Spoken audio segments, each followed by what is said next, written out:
नमस्कार, मैं पूनम शर्मा और आप देख रहे हैं टीएन न्यूज 24 आवाज जुर्म के खिलाफ। तो चलिए देखते हैं आज की खबर में क्या कुछ है खास। आगरा के आरटीओ कार्यालय में कथित अवैध वसूली के विरोध में हड़ताल लगातार चौथे दिन भी जारी है। इसी हड़ताल को ट्रांसपोर्ट बार संगठन के वकीलों और जन सुविधा केंद्र संचालकों का समर्थन मिला। विरोध के तौर पर सभी ने अपने अपने प्रतिष्ठान बंद रखे और आरटीओ कार्यालय परिसर में इकट्ठा होकर प्रदर्शन किया। प्रदर्शन कर रहे लोगों का कहना है कि वाहन पंजीकरण, ड्राइविंग लाइसेंस, परमिट, फिटनेस और अन्य कामों के लिए लोगों से गलत तरीके से पैसे मांगे जा रहे हैं। बिना अतिरिक्त पैसे दिए आम लोगों और जन सुविधा केंद्र संचालकों के काम नहीं किए जाते, जिससे उनका कामकाज प्रभावित हो रहा है और आम जनता को भी काफी परेशानी झेलनी पड़ रही है। ट्रांसपोर्ट बार संगठन के पदाधिकारियों ने बताया कि इस अवैध वसूली की शिकायतें पहले भी कई बार की गई हैं, लेकिन अब तक कोई कार्रवाई नहीं हुई है। मजबूरी में उन्हें हड़ताल करनी पड़ी। वहीं जन सुविधा केंद्र संचालकों का कहना है कि उन पर बेवजह दबाव बनाया जाता है और काम कराने के बदले रिश्वत मांगी जाती है। हड़ताल की वजह से आरटीओ से जुड़े ज्यादातर काम ठप रहे। ड्राइविंग लाइसेंस और वाहन पंजीकरण जैसे जरूरी कामों के लिए आए लोगों को बिना काम कराए वापस लौटना पड़ा, जिससे उन्हें भारी परेशानी हुई। प्रदर्शनकारियों ने साफ चेतावनी दी है कि अगर जल्द ही अवैध वसूली पर रोक नहीं लगी और दोषियों पर सख्त कार्रवाई नहीं हुई तो आंदोलन और तेज किया जाएगा। उन्होंने प्रशासन और सरकार से मिलने में दखल देकर निष्पक्ष जांच कराने की मांग की है। फिलहाल आरटीओ कार्यालय में माहौल तनावपूर्ण बना हुआ है। प्रशासन हड़ताल कराने की कोशिश कर रहा है। अब देखना यह है कि प्रशासन कब तक इस सब मामले में ठोस कदम उठाता है और आम लोगों को कब राहत मिलती है। आज सब भाइयों के साथ में मिल करके मैं आरटीओ प्रशासन से जाके मिले, उनको अवगत कराया भ्रष्टाचार और लूट के संबंध में। आज हम वहाँ जब साहब के आरटीओ साहब का पहुँचे तो उनको जानकारी नहीं दी, तो उन्होंने हमको आश्वासन दिया कि एक दिन का हमें समय दिया जाए। हमारा कहना यही है कि ये जो खुला जो लूट खसूट जो हो रही है, भ्रष्टाचार चरम सीमा पर कर दिया गया है, इसको हम रोकने का काम कर रहे हैं और भ्रष्टाचार नहीं होने देंगे हम। वरदान ट्रेनिंग स्कूल पर लूट खसूट, इतना लूट खसूट कि जनता त्राही त्राही हो गई है और वहां जा करके उसको फेल कर दिया जाता है। लाइसेंस का जो वहां अड्डा जो बना दिया है, एक लूट का अड्डा बना दिया है। लूट का अड्डा ऐसा बनाया है कि वहां जनता जाती है और वहां उनको फेल कर दिया जाता है। वो ट्रैक और 4500 रुपये उनसे लेकर के, और शाम को जब मैसेज आता तो फेल का जो है मैसेज आता है कि ये फेल हो गए। 50 वर्ष के वर्किंग इतिहास में मैंने आज तक ऐसा कभी नहीं देखा जो आज इस आरटीओ ऑफिस का माहौल बन गया है। क्या माहौल बना दिया गया है?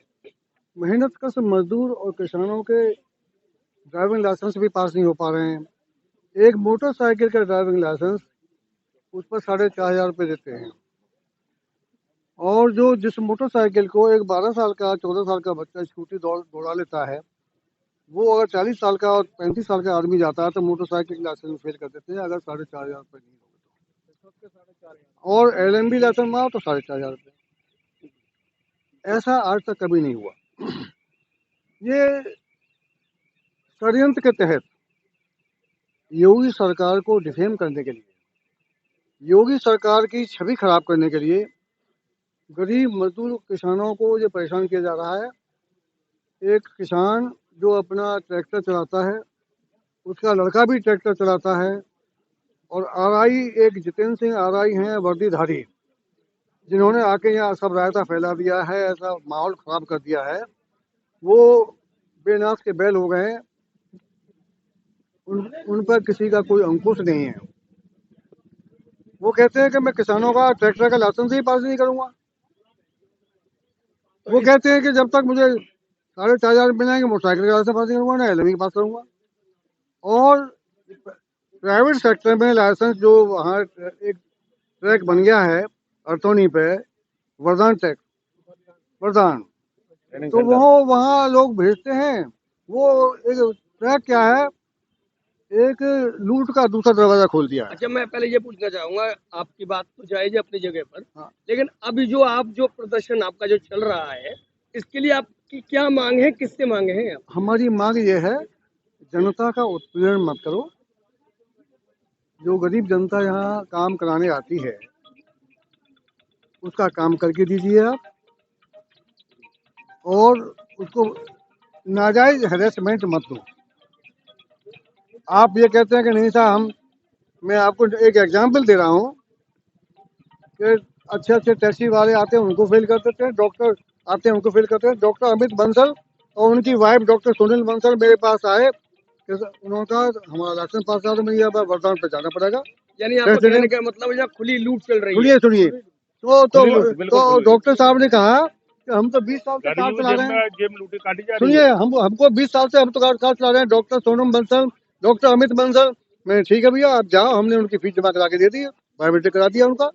जब वो गए तो दोनों को फेल कर दिया, तो अपनी कार से गए बेचारे और फेल कर दिया वरदान वालों ने।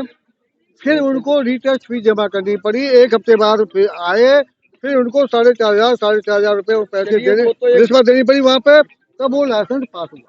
जैसा कि 4,500 रुपए किस बात के ले रहे हैं? वो रिश्वत कितना लगना चाहिए?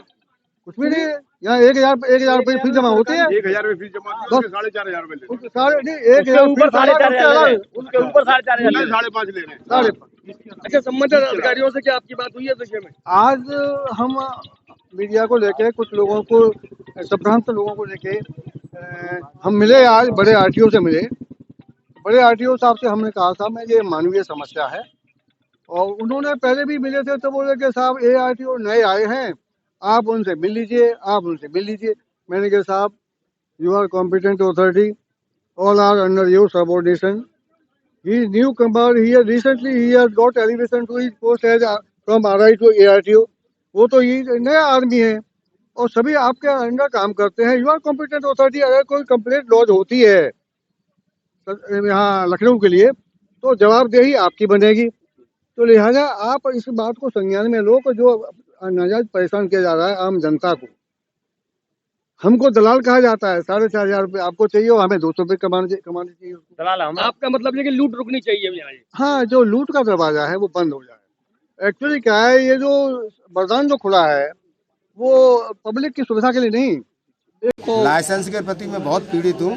मैं एक टैक्सी गाड़ी चलाता हूँ और टैक्सी गाड़ी चलाने के उपरांत और मैं बहुत दूर तक गया हूँ, मैं जो है हरिद्वार तक गया हूँ गाड़ी लेकर के। लेकिन आज मैंने जब लाइसेंस रिन्यूअल कराया अपना तो मुझे जो है वरदान ट्रेनिंग पे अर्थोनी भेजा गया और वहाँ पर जब मैंने गाड़ी चला के दिखाई और मुझे लास्ट में फेल कर दिया गया कि आप जो गाड़ी चलाने। आप कितने साल से गाड़ी चला रहे हैं? मुझे 18 साल हो गई गाड़ी चलाते। 18 साल बाद भी आपको फेल कर दिया गया मुझे। और आप तो कुछ पैसे की डिमांड भी करी? अब उन्होंने कह दिया अगर जो आपको पास होना है तो 4500 रुपये दो, अन्यथा जो आपको फेल कर दिया। किस कारण फेल किया आपको? मेरे जो है लाइन पर उन्होंने बता दी कि आपको लाइन पर पहिया चढ़ गया है, इसलिए आपको फेल किया गया। ठीक, टेक्निकल कोई मिस्टेक बता देते हैं। जी हाँ, ठीक।